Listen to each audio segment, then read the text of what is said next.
Hello everyone, this is Venom, and we are back for another Destiny 2 build video. We are making a build over the Necrotic Grips today. Now, the Necrotic Grip is an exotic arm for the Warlocks. This is one of those exotics that is good enough you can make a build with it, just with it, and one other item. And we're going to talk about that in just a second. But it's going to be a very, very fun build to use, and it's going to be one you can make a lot of different builds around.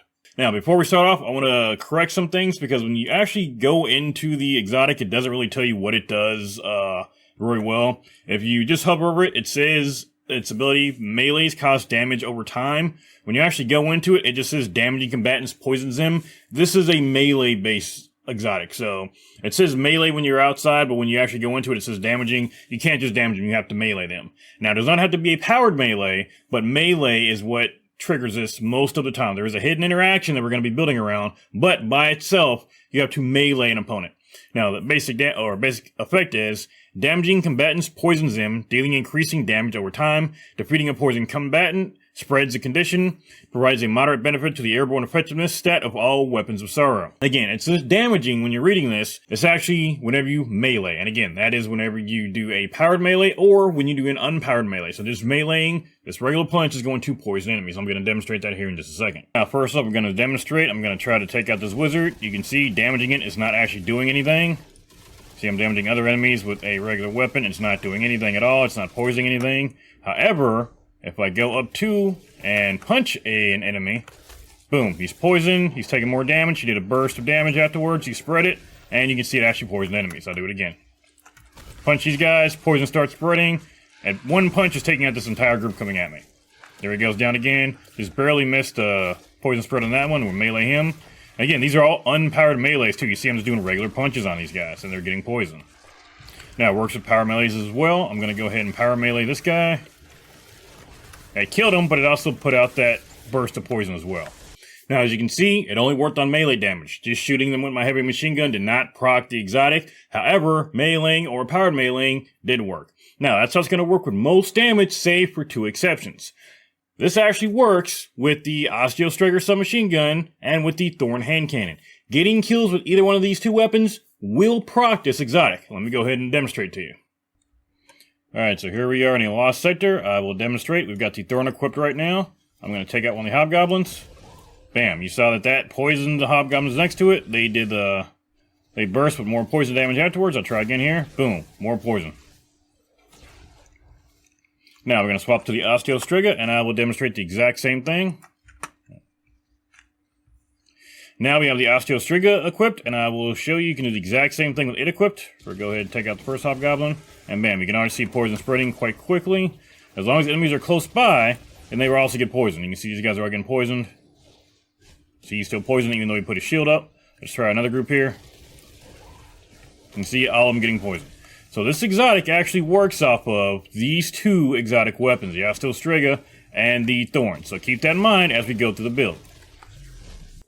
So as you can see, the Necrotic Grips worked very well with the Osteostriga and the Thorn, and today we're going to be building around that. Now, you don't have to have a specific subclass to use these two together. However, we are going to be using the Strand subclass today just because I want to pair this with Threadlings. The Osteostriga and the Necrotic Grips are very good at taking out groups of low-level enemies or red bar enemies. We're going to be using that ability, plus the ability of our Threadlings to hunt down enemies for us and use them to take out the harder enemies for us as well. So, we're going to be using Strand today, and I'm going to go right into the build. Now, first off, we've got the Weaver's Call. It says cast your rip to weave 3 Threadlings and employ any Threadlings you have perch. It's going to allow us to create Threadlings using our class ability. And then our second aspect is going to be the Mind Spun Invocation. This is one that's going to give your grenades extra functionality. Now, we're going to be using the Shackle Grenade mostly for this build. You can swap to the Grapple Grenade if you want to. I'm going to read what each grenade does, the extra functionality that it gets. Your Grapple Melee spawns 3 Threadling eggs. It says press Q to consume your Shackle Grenade and activate Weaver's Trance. Final blows while Weaver's Trance is active creates a suspending detonation. And then for your Threadling Grenade, hold to consume your Threadling Grenade and immediately generate 5 per Threadling. So basically you can either make your Threadling Grenade give you 5 Threadlings right away.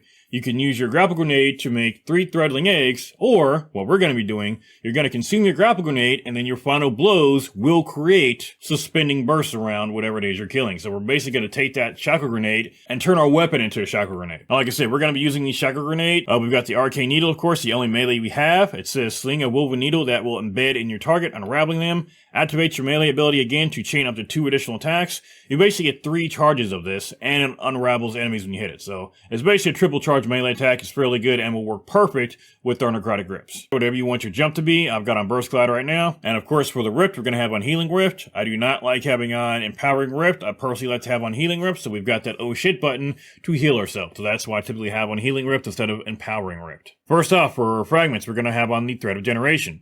It says dealing damage generates grenade energy. Doesn't matter where the damage comes from, dealing damage will charge up grenades. Again, we're using our shackle grenade, which we can then consume to suspend enemies or a weapon. So that's what we're going to have on that. For most strand builds, we're going to have on the Thread of Generation, because most strand builds that we make revolve around our grenade. Next up, we've got the Thread of Mind. It says defeating suspended targets grants class ability energy. We're going to be suspending a lot of targets with this, so we're going to go ahead and take advantage of the fact that we're going to be killing suspended targets and use that to give us more class ability energy, which of course is going to heal us and then make more threadlings. Whenever we're using threadlings, you want to have on the Thread of Evolution. It says threadlings travel further and deal additional damage. So that's why we're using that. If you're doing any kind of threadling build, you typically want to have that on. And then finally, I had on the wrong one before, finally we're using the Thread of Wisdom. This says defeating suspended targets creates an orb of power. All those enemies we're going to be suspending will be dropping orbs of power for us. Now, there is a cooldown for it, but we're still going to have additional ways to make orbs of power by taking out enemies that we're already going to be suspending anyway. So it's basically going to be 3 orbs of power for us. Next up, our main stats in order are going to be Resilience, Discipline, and then Recovery. Resilience, of course, is going to help us reduce the damage we take. Discipline will increase how often we get our grenade back. And Recovery is the main stat for Warlock, so that determines how quickly we get our Ripped back. Now, before I go into mods, we're going to talk about our weapons, because this is going to be a build that revolves around our weapons.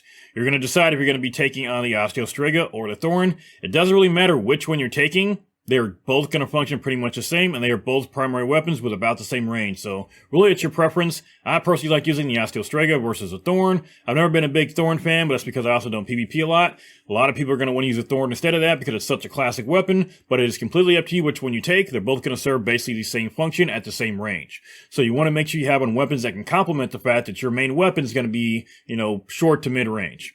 That being said, I've got on a Secular Logic, my strand machine gun that I have on pretty much all my strand builds because it's that good.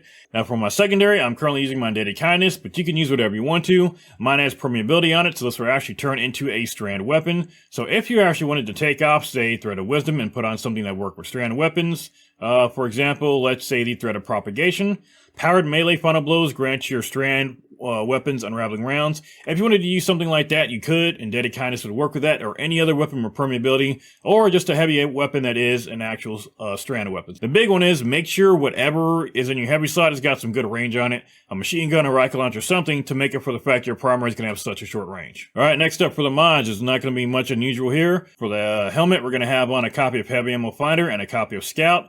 Again, if you're playing by yourself, you're going to have 2 copies of Heavy Ammo Finder. If you're in a group, 1 copy of Finder, 1 copy of Scout. Now, since both Thorn and Osteostrigger are kinetic weapons, you're going to have one Kinetic Siphon to make your Orbs of Power. You're mainly going to be using those weapons. That's how the build works, so go ahead and toss on Kinetic Siphon. Next up for our arms, we're going to have a copy of Heavy Handed. This will grant you an Orb of Power on a powered melee final blow. Again, we're going to be eating our grenade most of the time, so we're not going to be able to get too many Orbs of Power off of it. We're also going to have on a copy of Focusing Strike.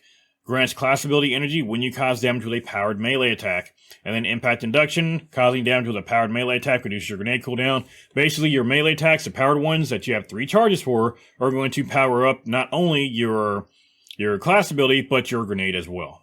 Alright, for a chest, I would highly recommend having a copy of Charged Up On, and I'm going to get to the why in just a second, but you're going to want to be able to hold 4 charges if you can. You don't necessarily have to, but I recommend doing it. After that, whatever reserve mods or defense mods you want to, it's going to be completely dependent on what activity you're running. Typically, I go ahead and just toss on the reserve mods until or unless I need them when I'm doing the activity, and I'll switch them out, but I typically like the reserve mods just so I have extra machine gun ammo. Next up for leg mods, we're going to have on a copy of Kinetic Weapon Surge. It's going to power up our kinetic weapons that will power up the Osteostrega and the Thorn since they are both kinetic weapons, and that will be the main source of our damage. As far as the other two mods, we're going to have on a copy of Recuperation and a copy of Innervation. If you got the points, you can take off the copy of Innervation and add on Absolution instead to give you power for all your abilities. But if you had to choose one, I would definitely choose the Grenade. And of course, Recuperation will give you that just burst of energy when you pick up Renewable Power. Next up, our class item. We're going to start off with the Time Dilation. Since we can now hold 4 charges, this will cause our charges to basically last for a full minute and keep our kinetic weapon surge going for a full minute. What this does is it actually causes your charges to go from lasting 10 seconds to 15 seconds. So with 4 charges total, this is going to last a full minute if you got all 4 of your charges full. Next up, we got a copy of Reaper. Shortly after using your class ability, your next weapon final blow spawns an overpower. We are going to be getting plenty of weapon kills. And then a copy of Distribution. It'll reduce the cooldown of all your abilities when you use your class ability near enemies. We're going to be fairly near enemies because our weapons are going to be mid to close range. Now, how does this build work? Well, I mean, for the most part, you're just going to kill stuff with your Osteostrega, and it's going to take care of everything for you. Now, again, you can use your melee charges to go ahead and take care of enemies from a distance, but there's no real reason to do that because your Osteostrega or your Thorn is going to take care of those enemies for you. It's going to do the exact same thing. So there's no real reason to waste your charges to do that. Instead, you use them to create orbs of power or to unravel enemies. Now, past that, the rest of the build is going to be revolved around you just using your class ability to generate threadlings to take out enemies for you, and to use your Chakra Grenade, consume it, which will basically power up your weapon even further. So basically, your threadlings are going to attack enemies for you, you're going to eat your grenade, and then your weapon is going to basically do a ton of stuff for you as you're killing enemies. It's going to poison them, it's going to cause that poison to spread, and it's going to cause everything to be suspended. Now, don't believe me, I'm going to hop into a Lost Sector, and I'm going to show you. So, how do we actually use this build? Well, let's go over the abilities that we got and then determine when we're supposed to be using them. So, of course, we've got our regular attack with our weapon. We're going to use that as our main damage source. That will, of course, spread poison and everything around us. We've got our grenade. We can either, A, use it as an oh shit button to suspend enemies around us, or we can be proactive, absorb it, and then use that to help suspend enemies with our weapon. Now, we've got our melee abilities. We typically don't want to use the charges on them unless, again, we're caught in the middle of a reload and we need to poison enemies in front of us real quick, do some quick damage. Other than that, we're typically going to save those, or we're just going to get up close and do a regular unpowered melee to, again, spread that poison. And, of course, our Rift is going to heal us, and we'll toss out Threadlings to hunt down enemies. Whenever we got some big enemies around, or something's running from us, we're going to toss out the Threadlings, and that should hunt them down for us. That should also give us some time to reload, and we can get right back to poisoning enemies. So let's go ahead and run through this Lost Sector, and I'll show you guys exactly what this build can do. Cue the music!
So you can see this build is beastly. This is an ad clearing machine. Not only can you do decent damage to bosses because your heavy weapons are typically how you're going to do most damage to bosses, so it's really independent of that, but tossing out some decent heavy weapons are going to make you a machine in raids, and then you're going to have just so much ad clear potential, it's not even funny. You saw how easily everything melted, and the things were even a little bit bigger, you just toss your threadlings out and it just melted them. Of course, your super also does a ton of damage. The entire thing works off of just your gauntlets, and you using your main weapon. You didn't have to do anything crazy. You didn't have to, you know, proc a certain melee attack first or anything. No, you just shot your regular melee or your regular machine gun, or again, if you're using Thorn, your hand cannon, took out enemies like that, and everything around you was dying. So again, a very, very fun build to use. This is a very popular build back in the day when it first came out. It's still a very popular one. Again, I would personally use this one in Raids. No one's going to say anything when they see you using this build because it's a very good one. You will be an ad clear machine. Now, before I get to the end, let me go ahead and toss up what today's fashion is. Now, we got a pretty good mix today. Everything is going to be using the Atmospheric Glow. I figured I'd go with the all green and black since we're using Strand. For the helmet, we're using the Street Scholar cover. That gives us that little Punisher-esque mask-looking helmet there. Of course, for the gauntlets, I've got down the default one. I try to use the default one most of the time, unless it's just an exotic that I really, really love the ornament on. I've got the Viper Dax robes. These are from the Gambit. I just love the fact this trench coat's got a snake on it. That's pretty badass. And again, great for a threadling, anything, any kind of build. This just works perfect for Strand. I got the Apelios following boots on. I just put on some pretty decent boots. Most of the boots you can put on there, I just kind of put on things that are all black or all one solid color. It works with this. And I got on the Apelios following Bond. I kind of like that skull on there. So pretty badass looking setup here for a pretty badass looking Poison and Strand, or Poison Threadling type build. So go ahead and check this one out. I got the dim link below. Thank y'all for coming by. Again, this is a fun build to use. I'm probably going to hop in a raid right after this just so I can use this a little bit more. Using it in lost sectors and even using this in regular strikes isn't really good enough. I want to take this thing into a raid right after this. So that being said, thank y'all for coming by, and I will see you on the next build.